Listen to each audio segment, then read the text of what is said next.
Once you start dabbling into the world of crochet, you'll probably quickly notice it has a language of its own. Between all the abbreviations and all the slang and lingo, it can be super confusing. But don't worry, I'm going to fill you in on everything you need to know.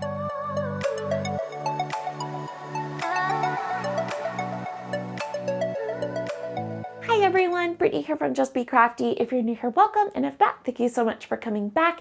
In today's video, we are covering crochet, abbreviations, and slang and lingo. Crochet, a language, can be so confusing, especially when you're just learning to crochet, but don't worry, I'm going to tell you everything you need to know to get started. And just to let you know, I made a blog post covering everything that we talk about in today's video. Sometimes it's just easier to see things in written out form, so I have done that for you. I will have that linked below so you can go ahead and check it out. And another thing, I also made a free downloadable cheat sheet just for you. All of the terms, all of the slang and lingo, I've put into a pretty little sheet that you can download and print off and have handy for whenever you need it. That will be linked below, and it'll also be linked in the blog post as well. So without further ado, let's get into understanding some crochet language. First things first, we're going to cover the basic crochet stitches. One thing I want to note before we get started, I am referring to US terminology. US terminology and UK terminology are different, so that's important to take note. We'll talk about that in a little bit,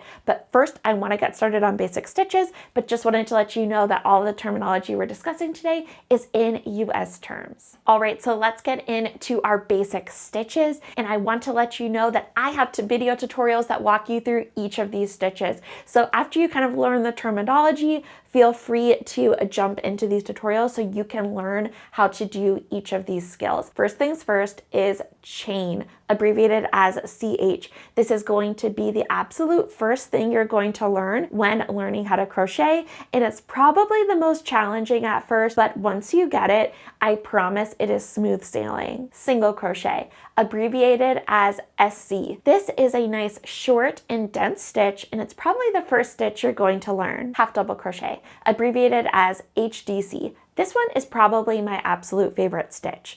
I love the density of this stitch, and it's just a little bit taller than a single crochet, so it works up a little bit faster. And it usually has a nice drape to it. It's a really good stitch, and I can't wait for you to learn it. Double crochet, abbreviated as DC, and it is also a really great stitch. Treble crochet, also known as triple crochet, abbreviated as TR. This is the tallest stitch of the bunch. And then lastly, to round out our basic stitches is slip stitch. This is a very easy but important skill. There's a lot you can do with slip stitches, but when you're first learning, chances are you're going to do a slip stitch to kind of add a little bit of a finishing touch to your work, or you will slip stitch before you fasten off. So it's a good one to know, but it is abbreviated as SL space ST. We've just talked about our basic stitches. Let's talk about the difference between US and UK terms, because it is different and it can get super confusing. If you're following a US pattern but reading it as UK terminology or vice versa, you're going to come out with something that looks different from what you expect. So it's really important to note we have the same terms and the same skills, but they are each called something different. So for example, I have my notes right here so I don't forget. A US single crochet is called a double crochet in the UK. A half double crochet in the US is referred to as a half treble in the UK. And what we call a double crochet in the US is referred to as a treble crochet in the UK. And what we call a treble or triple crochet in the US is referred to as a double treble in the UK. So as you can see, it's very important to have the terminology straight. And so typically, if you're following a pattern or a tutorial, they will tell you whether or not they are following US or UK terminology. Now let's talk about some abbreviations that add a little bit of shaping to our crochet. And those are in increases and decreases. Increase is abbreviated as INC, and decrease is abbreviated as DEC. To increase in crochet, you're typically putting 2 or more stitches into one stitch. to increase, and then to decrease, you're typically crocheting multiple stitches together to reduce the number of stitches that you have. There are, of course, different ways of increasing and decreasing, but you'll likely see some more variation in the abbreviations for decreasing, or at least I do in many of the patterns that I write. One type of decrease you may see a lot is the invisible decrease, and I have a tutorial showing you exactly how to do it, but it will be abbreviated as INV for invisible, space DEC for decrease. Another way you will see a decrease written is by having a stitch in front of two together. Typically, if you saw that written out, you will see something like SC, the number 2, and then TOG. What that means is single crochet two together. So you basically would kind of just whatever stitch you're working on, if the pattern is telling you to decrease 2 stitches together, it will slap whatever stitch it is you're working on, whether that be a half double crochet, treble crochet, and then 2 together at the end. And that just means that you crochet those 2 stitches together. Let's talk about stitch placement abbreviations. The ones we're talking about today are going to create 2 different types of ribbing, which is very common to see in cuffs, whether that be a hat or a pair of gloves or mittens around your wrist or on a sweater, or the sweater cuff or the neckline or the bottom hem. Ribbing is huge in crochet. First, let's talk about back loop only, abbreviated as BLO. This is when you work into the back loop only of a stitch. So if you are working on a flat project and you are only working in the back loop of your stitch, don't worry if this sounds confusing. I have a tutorial walking you through all of it. But working the back loop only, as you flip your work back and forth, it creates a really beautiful ribbing. You'll see this in a lot of projects I've created over the years. It makes a really beautiful fabric, and it creates your ribbing horizontally in rows as you crochet your stitches. You may also see front loop only, abbreviated as FLO. So a lot of times you'll see the stitch abbreviation followed by BLO. So for instance, half double crochet, back loop only, single crochet, back loop only. So it indicates the stitch that you're creating and then also where to place that stitch into the row that you're crocheting into. And the same would go for front loop only. There's lots of reasons that you would work in the front loop only or the back loop only, not just for ribbing, but it is used for ribbing quite a bit. And especially as a beginner, a lot of the patterns that you may see working in the back loop only is likely creating a ribbing. The next abbreviation you may come across for stitch placement are front post and back post. So front post abbreviated as FP and back post abbreviated as BP. When you work alternating front post and back post in a crochet project, you will be creating a ribbing vertically. So if you are familiar with knitting, front post and back post crocheting is very similar to creating a knit 1, purl 1, or maybe a knit 2, purl 2 if it's 2 back post and then 2 front post crochet stitches. It's a similar concept to that. You will likely see this abbreviated as front post double crochet or back post double crochet. You will see the FP and BP in front of whatever stitch you're supposed to make. Anyway, both of those techniques create really beautiful variety in your crochet and create really beautiful textures. Here are some other abbreviations you'll likely come across pretty early in your crochet journey. So stitch or stitches is abbreviated as ST or STS. You may see skip in a lot of patterns, and that is abbreviated as SK.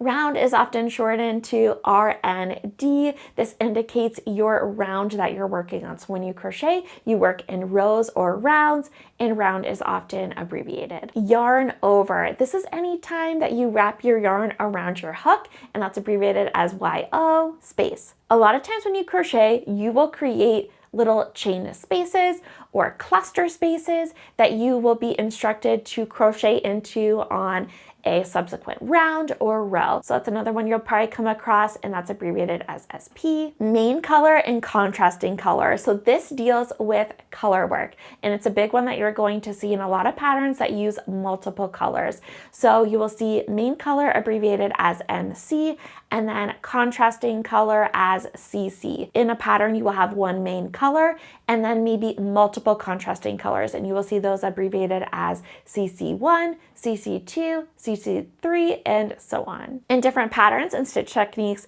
you're going to be repeating directions many times. So instead of writing out the word repeat every single time you need to do that, a lot of times it's shortened to just REP. Lastly, we have right side and wrong side. Right side is abbreviated as RS and wrong side is abbreviated as WS. The right side of your work is also known as the front or the outside of your work, and then the wrong side is either the back or the inside of your work. At this point, we've covered the major abbreviations. Now let's jump into the lingo and slang. Frog or frogging. This is one you're probably going to hear the most, and if you haven't already, you're probably going to very soon. All it simply means is ripping back your work. So think of it as rip it, rip it, rip it. And it kind of sounds like a frog. The next one is yarn barf, and you may have heard me talk about this before, but a yarn barf is when you reach into the center of a skein to try to work from the center pull, and you pull out a clump of yarn that's tangled instead. So a yarn barf is just a big clump of tangled yarn. Let's put the next two together because they are very similar, and that is a cow and a mal. A cow is a crochet along and a mal is a make along. Both of these things are when a bunch of makers come together and make a similar thing. A lot of times a mal or a make along may be knitters and crocheters coming together to make, like, let's say they're making socks, or they're making scarves, or they're making different projects. A crochet along could be similar, where it's just a bunch of crocheters coming together to make a crochet project. Maybe they're following the same pattern, or maybe just kind of the same category of patterns. Both are a lot of fun, and they're a really great way to make friends in the community. Now let's group the next three together because they're all kind of similar as well. So FO, UFO, and WIP. An FO is a finished object. That means it's a finished project. So once you finished a crochet project, that is now called an FO. A UFO is an unfinished object. So that means an unfinished project. But kind of how I categorize a UFO, a project that is in progress, but it's lost kind of at the bottom of the closet. It's somewhere. It's not really in our stash basket. It's kind of a lost, unfinished project. So that is a UFO. And then we have a WIP, and that is a work in progress. So a UFO is a WIP, but in my mind, it's kind of just lost. A WIP is kind of whatever you're currently making that is in progress. So this is something that you are actively working on, or you have it in the back of your mind that you're working on it, as opposed to a UFO is something that is kind of lost and forgotten and maybe refound again. The next one is LYS, and that is a local yarn shop or a local yarn store. It's so important to shop local whenever we can, so if you have an LYS in your area, be sure to give them a visit. The next one is more of a technique, and I didn't really know where to place it, so I'm just putting it in here, but that is C2C, and that stands for corner to corner, and it's a way of crocheting, and it's a really, really fun technique. So if you've never heard of it before, I do have a couple of patterns, but there are so many fun patterns out there. But basically, it's where you can take kind of any picture that is pixelated and turn it into crochet. It's a really cool and fun technique that I felt like you needed to know about, so that's why I included it in this list. Let's group the next three together because they are rather similar.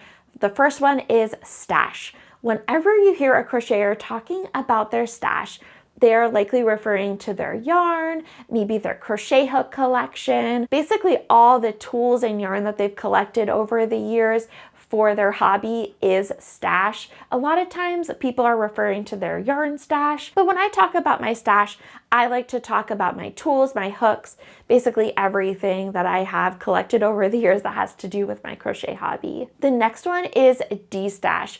You'll likely hear a lot of makers talk about destashing, and that is basically rehoming yarn, rehoming hooks, and things that we don't need anymore, whether that be donating it, giving it to a friend, or whatever. Basically, it's just kind of lightening your load of the things you've collected over the years in your crochet hobby. And it's really important to do from time to time and allow yourself to do it, because as you crochet, you collect yarn, you'll collect hooks, you'll collect a lot of things, and it will just keep building up.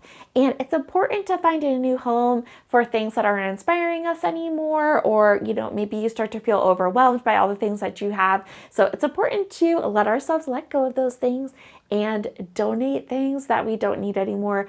So anyway, that is referred to as destashing. And then the next one in that category is Stash Buster. So a Stash Buster is a project that you can use your own yarn stash. You don't have to go out and buy a thing. You can use your own yarn stash to make whatever said project is. So this may be something that only requires a very little bit of yarn, maybe like a scrunchie, or if it's a larger project, it may be something that's scrappy, that looks really cool with a bunch of different colors. So think a scrappy granny square blanket or a scrappy granny stripe blanket or something like that. So that is a Stash Buster. The next one is Yarn Chicken, and that is when you know you're getting close to the end of your yarn ball and you are also kind of getting close to the end of the pattern and you don't know which one's gonna come first. So are you gonna run out of yarn? Are you not? I don't know, but the suspense gets crazy if you're playing a high stakes game of Yarn Chicken, which I did with one of my granny square blankets. I will have that video linked below if you want to check it out, but playing a game of Yarn Chicken can be super, super stressful. The next one is JGO, and that stands for Join As You Go, and it is one of the techniques you can use to join granny squares together. I absolutely love this technique. It's super fun. I have multiple tutorials on it, so I will have those linked below if you'd like to check them out, but that is one you'll likely come across quite often. The next one is a yarn bomb or yarn bombing, and I feel like I haven't heard this in quite a while, but I think it's an important one to know. So yarn bombing, or if you hear somebody talking about it, it is when something is crocheted or knitted around something in public. So people will maybe crochet around a tree trunk, or they'll put it on a park bench or something like that. But it's basically when something in public is wrapped in something that is crocheted or knitted. That is a yarn bomb. There is, of course, more abbreviations and slang out there, but these are the big ones that I feel like I hear more on a daily basis. But what did I miss? Let me know in the comments below. Also, be sure to check out the blog post version of this video. Sometimes it's just easier to see things written out. And don't forget to grab yourself your free cheat sheet download. That will be linked below as well, and it'll also be linked in the blog post. So be sure to grab it for yourself. I made it just for you. And I really hope this video was helpful for you. If it was, be sure to let me know by giving the video a thumbs up. And if you haven't already and would like to, be sure to subscribe so you never miss a new video. My current schedule is new videos just like this every Sunday, and then Wednesdays we meet at 5 p.m. for crochet night. That is where I answer your crochet questions. So if something's been stumping you, you're confused about something, be sure to let me know. Submit your question. I will have it linked below and I will answer it in a future episode. And then Fridays are reserved for new tutorials. So think new stitches, techniques, and full pattern tutorials. We have so much fun stuff going on. You don't want to miss it. So make sure you're subscribed. And I want to thank you so much for hanging out with me and watching. I'll catch you in the next one. Bye.